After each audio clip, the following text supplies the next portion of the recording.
Today we'll continue our discussion of rechilos, telling another person about something upsetting that was said about or done to them.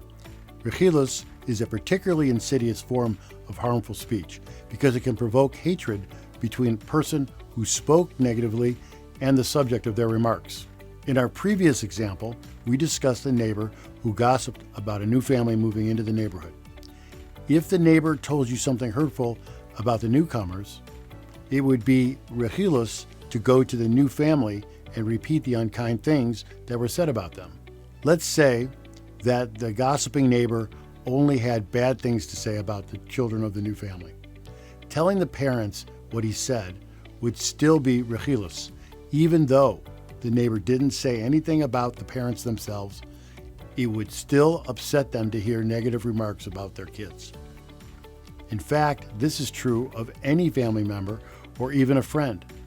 Wouldn't you get upset if you heard that somebody harmed or insulted your spouse, your parent, your friend? If someone tells you about it, that's rechilos. You might feel angry or hateful, not only toward the person who hurt or disparaged your loved one, but also toward the person telling the tale.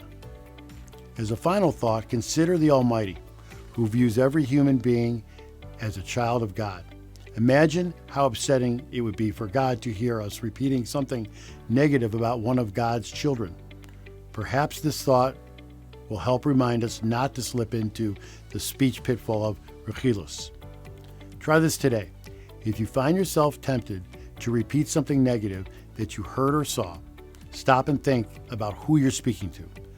Could what you're about to say trigger feelings of anger or even hatred? Don't speak rechilos.